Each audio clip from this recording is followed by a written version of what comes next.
नमस्ते। Story house channel में आपका स्वागत है। हमारी आज की कहानी का नाम है राजा भोज का सपना। वह कौन सा मनुष्य है जिसने महाप्रतापी राजा भोज महाराज का नाम न सुना हो। उसकी महिमा और कीर्ति तो सारे जगत में व्याप रही है और बड़े बड़े महिपाल उसका नाम सुनते ही कांप उठते थे और बड़े बड़े भूपति उसके पांव पर अपना सिर नवाते। सेना उसकी समुद्र की तरंगों का नमूना और खजाना उसका सोने चांदी और रत्नों की खान से भी दूना। उसके दान ने राजा कर्ण को लोगों के जी से भुलाया और उसके न्याय ने विक्रम को भी ले जाया। कोई उसके राजभर में भूखा न सोता और न कोड उघाड़ा रहने पाता। जो सत्तू मांगने आता उससे मोतीचूर मिलता और जो गजी चाहता उससे मलमल दिया जाता। पैसे की जगह लोगों को अशफियां बांटता और मेह की तरह भिखारियों पर मोती बरसाता। एक एक श्लोक के लिए ब्राह्मणों को लाख लाख रुपया उठा देता और एक एक दिन में लाख लाख गोदान करता। 1.25 लाख ब्राह्मणों को शतरस भोजन करा के तब आप खाने को बैठता। तीर्थयात्रा स्नान दान और व्रत उपवास में सदा तत्पर रहता। बड़े बड़े चंद्रायन किए थे और बड़े बड़े जंगल पहाड़ छान डाले थे। एक दिन शरद ऋतु में संध्या के समय सुंदर फुलवाड़ी के बीच स्वच्छ पानी के कुंड के तीर जिसमें कुमुद और कमलों के बीच जल पक्षी कलोले कर रहे थे, रत्न घटाव जटित सिंहासन पर कोमल तकिए के सहारे स्वस्थ चित बैठा हुआ महलों की सुनहरी कलसियां लगी हुई संगमरमर की गुंजियों के पीछे से उदय होता हुआ पूर्णिमा का चांद देख रहा था और निर्जन एकांत होने के कारण मन ही मन में सोचता किया हो, मैंने अपने कुल को ऐसा प्रकाश किया जैसे सूर्य से इन कमलों का विकास होता है। क्या मनुष्य और क्या जीव जंतु मैंने अपना सारा जन्म इन्हीं के भला करने में गंवाया और व्रत उपवास करते करते अपने फूल से शरीर को कांटा बनाया। जितना मैंने दान दिया उतना तो कभी किसी के ध्यान में भी न आया होगा। जिन जिन तीर्थों की मैंने यात्रा की वहां कभी पंछी ने पर भी न मारा होगा। मुझसे बढ़कर इस संसार में और कौन पुण्यात्मा है और आगे भी कौन हुआ होगा। जो मैं ही कृतकार्य नहीं तो फिर कौन हो सकता है। मुझे अपने ईश्वर पर दावा है, वह मुझे अवश्य अच्छी गति देगा। ऐसा कब हो सकता है कि मुझे भी कुछ दोष लगे। इसी अरसे में चौबदार पुकारा, घटाव चौधरी इंद्रत निगाहरू घटाव ब घटाव रूश्री महाराज सलामत। भोज ने आंख उठाए, दीवान ने साष्टांग दंडवत की फिर सम्मुखा हाथ जोड़ियो निवेदन किया, पृथ्वीनाथ। वह कुएं सड़क पर जिनके वास्ते आपने हुक्म दिया था बनकर तैयार हो गए और आम के बाग भी सब जगह लग गए। जो पानी पीता है आपको आशीष देता और जो उन पेड़ों की छाया में विश्राम करता है आपकी बढ़ती दौलत मनाता है। राजा अति प्रसन्न हुआ और कहा कि सुन, मेरी अमलदारी भर में जहां जहां सड़क है कोस कोस पर कुएं खुदवा के सदवर्त बैठा दे और दुतरफा पेड़ भी जल्द लगवा दे। इसी अरसे में दानाध्यक्ष ने आकर आशीर्वाद दिया और निवेदन किया कि धर्मावतार वह जो 5,000 ब्राह्मण हर साल जाड़ों में रजाई पाते हैं सो ड्योढ़ी पर हाजिर है। राजा ने कहा अब 5 के बदले 50,000 मिला करे और रजाई की जगह शाल दुशाला दिया जावे। दानाध्यक्ष दुशालों के लाने के वास्ते तोशेखाने में गया। इमारत के दारोगा ने आकर मुजरा किया और खबर दी कि महाराज, वह बड़ा मंदिर जिसके जल्द बना देने के वास्ते सरकार से हुक्म हुआ है, आज उसकी नींव खुद गई, पत्थर गड़े जाते हैं और लोहार लोहा भी तैयार कर रहे हैं। महाराज ने त्योरियां बदलकर उस दारोगा को खूब घुड़का और कहा कि मूर्ख, वहां पत्थर और लोहे का क्या काम है।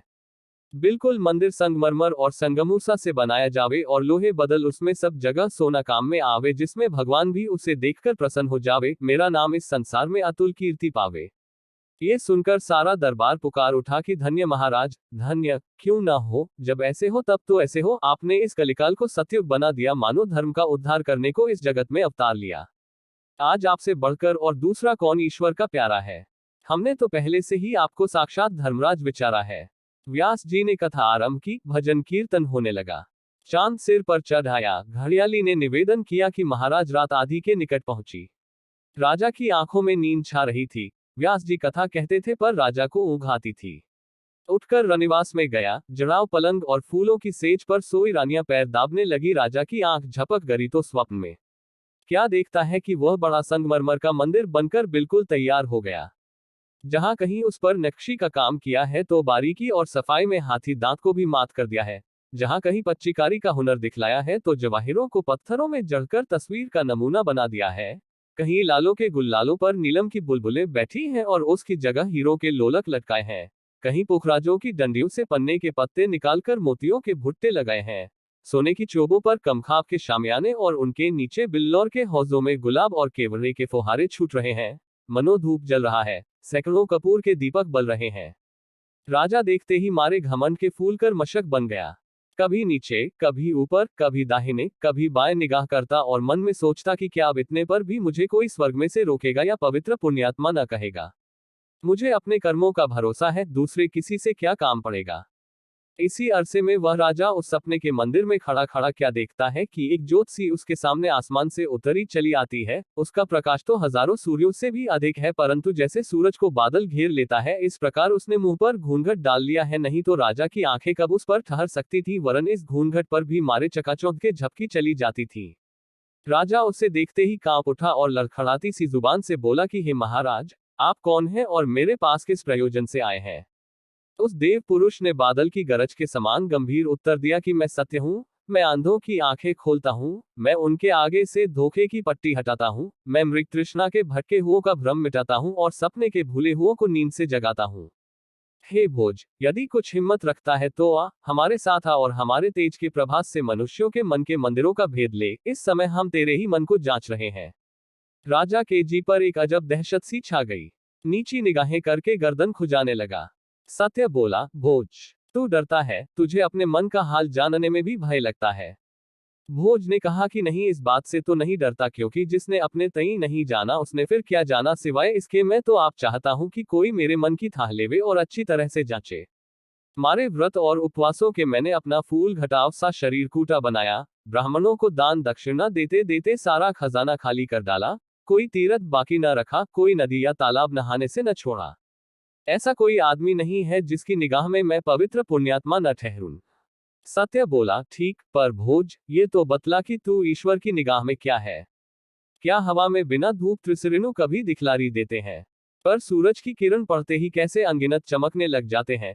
क्या कपड़े से छाने हुए मैले पानी में किसी को कीड़े मालूम पड़ते हैं, पर जब खुर्दबीन शीशे को लगाकर देखो तो एक एक बूंद में हजारों ही जीव सूझने लग जाते हैं। बस जो तू उस बात के जानने से जिसे अवश्य जानना चाहिए डरता नहीं, तो आ मेरे साथ आ, मैं तेरी आंखें खोलूंगा। निदान सत्य ये कह के राजा को मंदिर के उस बड़े ऊंचे दरवाजे पर चढ़ा ले गया कि जहां से सारा बाग दिखलाई देता था, और फिर उससे यूं कहने लगा कि भोज, मैं अभी तेरे पाप कर्मों का कुछ भी चर्चा नहीं करता, क्योंकि तूने अपने तई निरा निष्पाप समझ रखा है, पर ये तो बतला कि तूने पुण्यकर्म कौन कौन से किए हैं कि जिनसे सर्व घटाव शक्तिमान जगदीश्वर संतुष्ट होगा। राजा ये सुन के अत्यंत प्रसन्न हुआ, ये तो मानो उसके मन की बात थी। पुण्यकर्म के नाम से उसके चित्त को कमल घटाव सा खिला दिया। उसे निश्चय था कि पाप तो मैंने चाहे किया हो चाहे न किया हो, पर पुण्य मैंने इतना किया कि भारी से भारी पाप भी उसके पासंग में न ठहरेगा। राजा को वहां उस समय सपने में 3 पेड़ बड़े ऊंचे ऊंचे अपनी आंख के सामने दिखाई दिए, फलों से इतने लदे हुए कि मारे बोझ के उनकी टहनियां धरती तक झुक गई थी। राजा उन्हें देखते ही हरा हो गया और बोला कि सत्य, ये ईश्वर की भक्ति और जीवों की दया अर्थात ईश्वर और मनुष्य दोनों की प्रीति के पेड़ हैं। देख, फलों के बोझ से धरती पर नए जाते हैं। ये तीनों मेरे ही लगाए हैं। पहले में तो ये सब लाल लाल फल मेरे दान से लगे हैं, और दूसरे में वह पीले मेरे न्यास से, और तीसरे में ये सब सफेद फल मेरे तप का प्रभाव दिखलाते हैं। मानो उस समय चारों ओर से यह ध्वनि राजा के कान में चली आती थी कि धन्य हो महाराज, धन्य हो, आज तुम सा पुण्यात्मा दूसरा कोई नहीं। तुम साक्षात धर्म के अवतार हो। इस लोक में भी तुमने बड़ा पद पाया है और उस लोक में भी तुम्हें इससे अधिक मिलेगा। तुम मनुष्य और ईश्वर दोनों की आंखों में निर्दोष और निष्पाप हो। सूर्य के मंडल में लोग कलंक बतलाते हैं, पर तुम पर एक चींटा भी नहीं लगाते। सत्य बोला कि भोज, जब मैं इन पेड़ों के पास से आया था जिन्हें तू ईश्वर की भक्ति और जीवों की दया के बतलाता है, तब तो उनमें फल फूल कुछ भी नहीं था, निरे ठूंठ से खड़े थे। ये लाल पीले और सफेद फल कहां से आ गए? ये सचमुच उन पेड़ों में फल लगे हैं या तुझे फुसलाने और खुश करने को किसी ने उनकी टहनियों से लटका दिए हैं? चल उन पेड़ों के पास चलकर देखे तो सही। मेरी समझ में तो ये लाल लाल फल जिन्हें तू अपने दान के प्रभाव से लगे बतलाता है, यश और कीर्ति फैलाने की चाह अर्थात प्रशंसा पाने की इच्छा ने इस पेड़ में लगाए हैं। निदान जो हो। सत्य ने उस पेड़ को छूने को हाथ बढ़ाया। राजा सपने में क्या देखता है कि वह सारे फल जैसे आसमान से ओले गिरते हैं, एक आन की आन में धरती पर गिर पड़े। धरती सारी लाल हो गई, पेड़ों पर सिवाय पत्तों के और कुछ न रहा। सत्य ने कहा कि राजा, जैसे कोई किसी चीज को मोम से चिपकाता है, उसी तरह तूने अपने भुलाने को, प्रशंसा पाने की इच्छा से ये फल इस पेड़ पर लगा दिए थे। सत्य के तेज से वहां मोम गल गया, पेड़ ठूंठ का ठूंठ रह गया। जो कुछ तूने दिया और किया सब दुनिया के दिखलाने और मनुष्यों से प्रशंसा पाने के लिए। केवल ईश्वर की भक्ति और जीवों की दया से तो कुछ भी नहीं दिया। यदि कुछ दिया हो या किया हो तो तू ही क्यों नहीं बतलाता? मूर्ख, इसी के भरोसे पर तू फूला हुआ स्वर्ग में जाने को तैयार हुआ था। भोज ने एक ठंडी सांस ली। उसने तो औरों को भूला समझा था, पर वह सबसे अधिक भूला हुआ निकला। सत्य से उस पेड़ की तरफ हाथ बढ़ाया जो सोने की तरह चमकते पीले पीले फलों से लदा हुआ था। सत्य का हाथ पास पहुंचते ही इसका भी वही हाल हो गया जो पहले का हुआ था। सत्य बोला कि राजा, इस पेड़ में ये फल तूने अपने भुलाने को, स्वर्ग को यथार्थ सिद्ध करने की इच्छा से लगा लिए थे। कहने वाले ने ठीक कहा है कि मनुष्य मनुष्य के कर्मों से उसके मन की भावना का विचार करता है और ईश्वर मनुष्य के मन की भावना के अनुसार उसके कर्मों का हिसाब लेता है।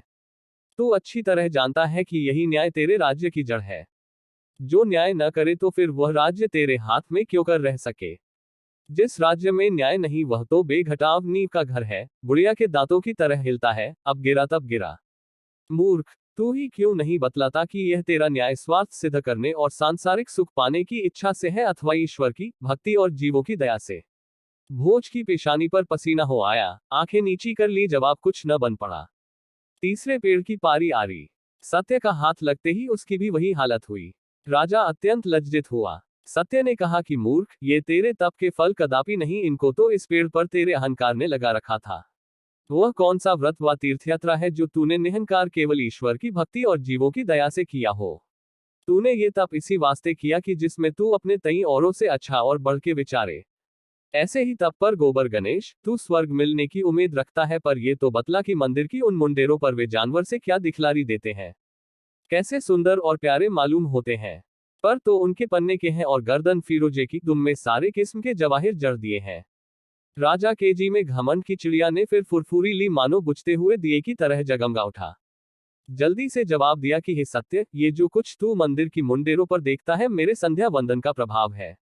मैंने जो रातों जाग जाग कर और माथा रगड़ते रगड़ते इस मंदिर की देहली को घिसाकर ईश्वर की स्तुति वंदना और विनती प्रार्थना की है, वही अब चिड़ियों की तरह पंख फैलाकर आकाश को जाती है, मानो ईश्वर के सामने पहुंचकर अब मुझे स्वर्ग का राजा बनाती है। सत्य ने कहा कि राजा, दीनबंधु करुणा सागर श्री जगन्नाथ जगदीश्वर अपने भक्तों की विनती सदा सुनता रहता है, और जो मनुष्य शुद्ध हृदय और निष्कपट होकर नम्रता और श्रद्धा के साथ अपने दुष्कर्मों का पश्चाताप अथवा उनके क्षमा होने का टुक भी निवेदन करता है, वह उसका निवेदन उसी दम सूर्य चांद को बेद कर पार हो जाता है। फिर क्या कारण कि यह सब आप अब तक मंदिर की मुंडेर ही पर बैठे रहे? आज चल देखें तो सही, हम लोगों के पास जाने पर आकाश तो उड़ जाते हैं या उसी जगह पर परकटे कबूतरों की तरह फड़फड़ाया करते हैं। भोज डरा लेकिन सत्य का साथ न छोड़ा। जब मुंडेर पर पहुंचा तो क्या देखता है कि वे सारे जानवर जो दूर से ऐसे सुदन दिखाई देते थे, मरे हुए पड़े हैं, पंख नुचे खुचे और बहुतेरे बिल्कुल सड़े हुए, यहां तक कि मारे बदबू के राजा का सिर भिना उठा। दो एक में जिनमें कुछ दम बाकी था, जो उड़ने का इरादा भी किया तो उनके पंख पारे की तरह भारी हो गए और उन्हें उसी ठौर दबा रखा, तड़फा जरूर किए पर उड़ने जरा भी न दिया। सत्य बोला, भोज, बस यही तेरे पुण्य कर्म है। इन्हीं स्तुति वंदना और विनती प्रार्थना के भरोसे पर तू स्वर्ग में जाना चाहता है। सूरत तो इनकी बहुत अच्छी है पर जान बिल्कुल नहीं। तूने जो कुछ किया केवल लोगों के दिखलाने को, जी से कुछ भी नहीं। जो तू एक बार भी जी से पुकारा होता कि दीनबंधु दीनानाथ दीन हितकारी, मुझ पापी महा अपराधी डूबते हुए को बचा और कृपा दृष्टि कर, तो वह तेरी पुकार तीर की तरह तारों से पास पहुंची होती। राजा ने सिर नीचा कर लिया, उत्तर कुछ न बन आया। सत्य ने कहा कि भोज, अब आ फिर इस मंदिर के अंदर चले और वहां तेरे मन के मंदिर को जांचे। यद्यपि मनुष्य के मन के मंदिर में ऐसे ऐसे अंधेरे तहखाने और तलघर पड़े हुए हैं कि उनको सिवाय सर्वदर्शी घटघट अंतर्यामी सकल जगत स्वामी और कोई भी नहीं देख अथवा जांच सकता, तो भी तेरा परिश्रम व्यर्थ न जावेगा। राजा उस सत्य के पीछे खींचा खींचा फिर मंदिर के अंदर घुसा, पर अब तो उसका हाल ही कुछ से कुछ हो गया। सचमुच सपने का खेल सा दिखाई दिया। चांदी की सारी चमक जाती रही, सोने की बिल्कुल दमक उड़ गई, दोनों में लोह की तरह मोर्चा लगा हुआ, और जहां तहां से मुलम्मा उड़ गया था। भीतर ईंट घटाव पत्थर कैसा दिखलारी देता था, जवाहिरों की जगह केवल काले काले दाग रह गए थे और संगमरमर की चट्टानों में हाथ हाथ भर गहरे गड्ढे पड़ गए। राजा ये देखकर भौचक सा रह गया। औसान जाते रहे, हक्का बक्का बन गया, धीमी आवाज से पूछा कि यह टिड्डी दल की तरह इतने दाग इस मंदिर में कहां से आए? जिधर मैं निगाह उठाता हूं सिवाय काले काले दागों के और कुछ भी नहीं दिखलारी देता। ऐसा तो छिपी छींट भी नहीं छापेगा और न शीतला बिगड़ा किसी का चेहरा देख पड़ेगा।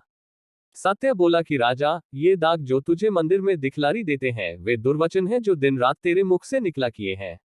याद तो कर तूने क्रोध में आकर कैसी कड़ी कड़ी बातें लोगों को सुनारी है। क्या खेल में और क्या आना अथवा दूसरे का चित्त प्रसन्न करने को, क्या रुपया बचाने अथवा अधिक लाभ पाने को और दूसरे का देश अपने हाथ में लाने अथवा किसी बराबर वाले से अपना मतलब निकालने और दुश्मनों को नीचा दिखलाने को कितना झूठ बोला है। अपने ऐप छिपाने और दूसरों की आंखों में अच्छा मालूम होने अथवा झूठी तारीफ पाने के लिए कैसी कैसी शेखियां हाँकी है। अपने को औरों से अच्छा, औरों को अपने से बुरा दिखलाने को कहां तक बातें बना रही है तो अब कुछ भी याद नहीं रहा। बिल्कुल एक बारगी भूल गया पर वहां वह तेरे मुंह से निकलते ही बही में दर्ज हुआ। तू इन दागों को गिनने में असमर्थ है पर उस घट घट निवासी अनंत अविनाशी को एक एक बात जो तेरे मुंह से निकली है याद है और याद रहेंगी। उसके निकट भूत और भविष्य दोनों वर्तमान सा है। भोज ने सिर न उठाया पर उस दबी जबान से इतना मुंह से और निकाला कि दाग पर ये हाथ हाथ भर गाढ़े क्यों कर पड़ गए। सोने चांदी में मोर्चा लगकर ये ईंट पत्थर कहां से दिखलारी देने लगे। सत्य ने कहा कि राजा, क्या तूने कभी किसी को कोई लगती हुई बात नहीं कही अथवा बोली ठोली नहीं मारी? अरे नादान, ये बोली ठोली तो गोली से अधिक काम कर जाती है। तू तो इन गणों ही को देखकर रोता है पर तेरे ताने तो बहुतों की छातियों से पार हो गए। जब अहंकार का मोर्चा लगा तो फिर ये दिखलावे का मुलम्मा कब तक ठहर सकता है। स्वार्थ और अश्रद्धा का ईंट पत्थर प्रकट हो आया। राजा को इस अरसे में चिमगादड़ों ने बहुत तंग कर रखा था। मारेबू के सिर फटा जाता था, भनगे और पतंगों से सारा मकान भर गया था। राजा को बीच बीच में पंख वाले सांप और बिच्छू भी दिखलारी देते थे। राजा घबरा कर चिल्ला उठा कि यह मैं किस आफत में पड़ा। इन कमभक्तों को यहाँ किसने आने दिया? सत्य बोला, राजा, सिवाय तेरे इनको यहाँ कौन आने देगा? तू ही तो इन सबको लाया है। ये सब तेरे काम की बुरी वासना है। तूने समझा था कि जैसे समुद्र में लहरें उठा और मिटा करती हैं उसी तरह मनुष्य के मन में भी संकल्प की मौज उठकर मिट जाती है। पर रे मूर्ख, याद रख कि आदमी के चित्त में ऐसा सोच विचार कोई नहीं आता तो जगत करता प्राणदाता परमेश्वर के सामने प्रत्यक्ष नहीं हो जाता। ये चमगादड़ और भनगे और सांप बिच्छू और कीड़े मकोड़े जो तुझे दिखलाई देते हैं, संकल्प विकल्प हैं जो दिन रात तेरे अंतःकरण में उठा किए और उन्हीं चमगादड़ और भनगे और सांप बिच्छू और कीड़े मकोड़ों की तरह तेरे हृदय के प्रकाश में उड़ते रहे। क्या कभी तेरे जी में किसी राजा की ओर से कुछ द्वेष नहीं रहा था? उसके मुल्क माल पर लोभ नहीं आया था? अपनी बड़ाई का अभिमान नहीं हुआ या दूसरे की सुंदर स्त्री देखकर उस पर दिल न चला? राजा ने एक बड़ी लंबी ठंडी सांस ली और अत्यंत निराश होकर वह बात कही कि इस संसार में ऐसा कोई मनुष्य नहीं है जो कह सके कि मेरा हृदय शुद्ध और मन में कुछ भी पाप नहीं। इस संसार में निष्पाप रहना बड़ा कठिन है। जो पुण्य करना चाहते हैं उनमें भी पाप निकल आता है। इस संसार में पाप से रहित कोई भी नहीं। ईश्वर के सामने पवित्र पुण्यात्मा कोई भी नहीं। सारा मंदिर वरन सारी धरती आकाश गूंज उठा, कोई भी नहीं, कोई भी नहीं। सत्य ने जो आंख उठाकर उस मंदिर की एक दीवार की तरफ देखा तो वह उसी संगमरमर से आईना बन गया। राजा से कहा कि अब तू किस आईने का भी तमाशा देख और जो कर्तव्य कर्मों के न करने से तुझे पाप लगे हैं उनका भी हिसाब ले।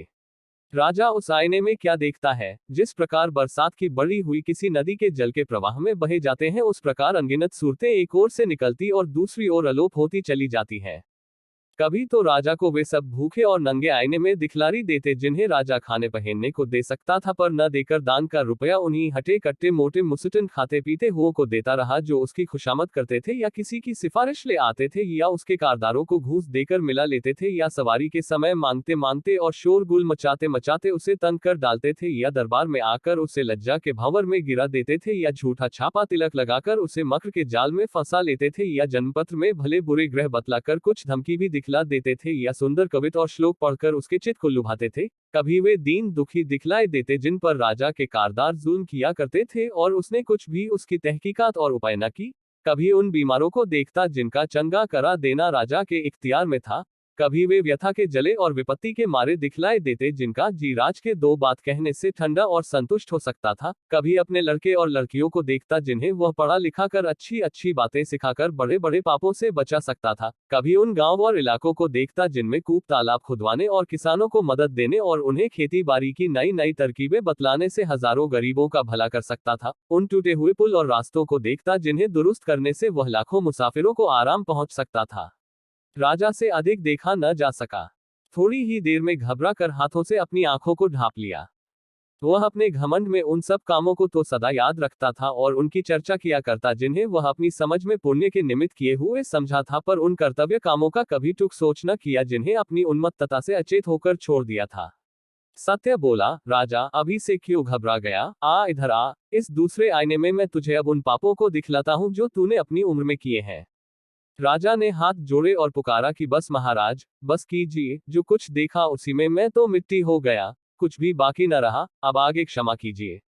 पर ये तो बतलाए कि आपने यहाँ आकर मेरे शरबत में क्यों जहर घोला और पकी पकाई खीर में सांप का विष उगला और आपने मेरे आनंद को इस मंदिर में आके नाश में मिलाया जिसे मैंने सर्वशक्तिमान भगवान के अर्पण किया है, चाहे जैसा वह बुरा और अशुद्ध क्यों ना हो, पर मैंने तो उसी के निमित्त बनाया है। सत्य ने कहा, ठीक, पर ये तो बतला कि भगवान इस मंदिर में बैठा है। यदि तूने भगवान को इस मंदिर में बैठाया होता तो फिर वह अशुद्ध क्यों रहता। जरा आंख उठाकर उस मूर्ति को तो देख जिसे तू जन्म भर पूजता रहा है। राजा ने आंख उठाए तो क्या देखता है कि वहां उस बड़ी ऊंची बेदी पर उसी की मूर्ति पत्थर की गड़ी हुई रखी है और अभिमान की पगड़ी बांधे हुए है। सत्य ने कहा कि मूर्ख, तूने जो काम किए केवल अपनी प्रतिष्ठा के लिए। इसी प्रतिष्ठा प्राप्त होने की सदा तेरी भावना रही और इसी प्रतिष्ठा के लिए तूने अपनी आप पूजा की। रे मूर्ख, सकल जगत स्वामी घट अंतर्यामी क्या ऐसे मन रूपी मंदिर में भी अपना सिंहासन बिछने देता है जो अभिमान और प्रतिष्ठा प्राप्ति की इच्छा इत्यादि से भरा है। ये तो उसकी जली पड़ने योग्य है। सत्य का इतना कहना था कि सारी पृथ्वी एक बार की कांप उठी, मानो उसी दम टुकड़ा टुकड़ा होना चाहती थी। आकाश में ऐसा शब्द हुआ कि जैसा प्रलय काल का मेघ गरजा। मंदिर की दीवार चारों ओर से अड़ड़ा गिर पड़ी, मानो उस पापी राजा को दबा लेना चाहती थी, और उस अहंकार की मूर्ति पर ऐसी एक बिजली गिरी कि वह धरती पर औंधे मुंह आ पड़ी। त्राही त्राही माम, मैं डूबा, कह के भोज जो चिल्लाया, आंख उसकी खुल गई और सपना सपना हो गया। इस अरसे में रात बीतकर आसमान के किनारों पर लाली दौड़ हुई थी। चिड़िया चहचहा रही थी। एक ओर से शीतल मंद सुगंध पवन चली थी, दूसरी ओर से बीन और मृदंग की ध्वनि। बंदीजन राजा का जस गाने लगे, हर कार्य हर तरफ काम को दौड़े, कमल खिले, कुमुद कुम्हलाए। राजा पलंग से उठा, पर जी भारी, माथा थामे हुए। न हवा अच्छी लगती थी, न गाने बजाने की सुध बुध थी। उठते ही पहले ये हुक्म दिया कि इस नगर में जो अच्छे पंडित हो, जल्द उनको मेरे पास लाओ। मैंने एक सपना देखा है कि जिसके आगे अब यह सारा राग सपना मालूम होता है। उस सपने के स्मरण से ही मेरे रोंगटे खड़े हुए होते हैं। राजा के मुख से हुक्म निकलने की देर थी। चौकीदार ने 3 पंडितों को, उस समय वशिष्ठ, याज्ञवल्क्य और बृहस्पति के समान प्रख्यात थे, बात की बात में राजा के सामने ला खड़ा किया।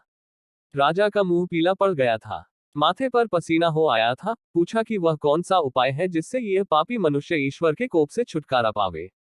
उनमें से एक बड़े बूढ़े पंडित ने आशीर्वाद देकर निवेदन किया कि धर्मराज धर्मावतार, ये भय तो आपके शत्रुओं को होना चाहिए। आपसे पवित्र पुण्यात्मा के जी में ऐसा संदेह क्यों उत्पन्न हुआ।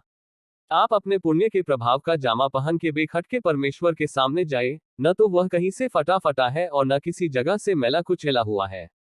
राजा क्रोध करके बोला कि बस अधिक अपनी वाणी को परिश्रम न दीजिए और इसी दम अपने घर की राह लीजिए। क्या आप फिर उस पर्दे को डालना चाहते हैं जो सत्य ने मेरे सामने से हटाया, और बुद्धि की आंखों को बंद करना चाहते हैं जिन्हें सत्य ने खोला। उस पवित्र परमात्मा के सामने अन्याय कभी नहीं ठहर सकता। मेरे पुण्य का जामा उसके आगे निराचित रहा है। यदि वह मेरे कामों पर निगाह करेगा तो नाश हो जाऊंगा, मेरा कहीं पता भी न लगेगा। इसी में दूसरा पंडित बोल उठा कि महाराज, परब्रह्म परमात्मा जो आनंद स्वरूप है, उसकी दया के सागर का कब किसी ने वारापार पाया है। वह क्या हमारे इन छोटे छोटे कामों पर निगाह किया करता है। एक कृपा दृष्टि से सारा बेड़ा पार लगा देता है। राजा ने आंखें दिखला के कहा कि महाराज, आप भी अपने घर को सिधारिए। आपने ईश्वर को ऐसा अन्यायी ठहरा दिया कि वह किसी पापी को सजा नहीं देता है, सब धान 22 पसेरी तोलता है, मानो हरभोनपुर का राज करता है। इसी संसार में क्यों नहीं देख लेते, जो आम बोता है वह आम खाता है, और जो बबूल लगाता है वह कांटे चुनता है, तो क्या उस लोक में जो जैसा करेगा सर्वदर्शी घट अंतर्यामी से उसका बदला वैसा ही न पावेगा। सारी सृष्टि पुकारे कहती है और हमारा अंतःकरण भी इस बात पर गवाही देता है कि ईश्वर अन्याय नहीं करेगा। जो जैसा करेगा वैसा ही उससे उसका बदला पावेगा। अब तीसरा पंडित आगे बढ़ा, यूं जबान खोली कि महाराजाधिराज, परमेश्वर के यहाँ से हम लोगों को वैसा ही बदला मिलेगा कि जैसा हम लोग काम करते हैं, इसमें कुछ भी संदेह नहीं। आप यथार्थ फरमाते हैं, परमेश्वर अन्याय कभी नहीं करेगा, पर यह इतने प्रायश्चित और होम और यज्ञ और जप तप तीर्थयात्रा किस लिए बनाए गए हैं। यह इसीलिए है कि जिसमें परमेश्वर हम लोगों का अपराध क्षमा करे और वैकुंठ में अपने पास रहने को ठौर देवे। राजा ने कहा, देवताजी, कल तो मैं आपकी सब बात मान सकता था, लेकिन अब तो मुझे इन कामों में भी ऐसा कोई नहीं दिखलाई देता जिसके करने से यह पापी मनुष्य पवित्र पुण्यात्मा हो जावे। वह कौन सा जप तप, तीर्थ यात्रा, होम यज्ञ और प्रायश्चित है जिसके करने से हृदय शुद्ध हो और अभिमान न आ जावे। आदमी को फुसला लेना तो सहज है, पर उस घट के अंतर्यामी को कोई क्यों कर फुसलावे। जब मनुष्य का मन ही पाप से भरा हुआ है तो फिर उससे पुण्यकर्म कोई कहां बनावे। पहल आप उस स्वप्न को सुनिए जो रात को देखा है, तब फिर पीछे वह उपाय बतलाए जिससे पापी मनुष्य ईश्वर के कोप से छुटकारा पाता है। निदान राजा ने जो कुछ रात को स्वप्न में देखा था सब ज्यों का ज्यों उस पंडित को कह सुनाया। पंडित जी तो सुनते ही अवाक हो गए, सिर झुका लिया।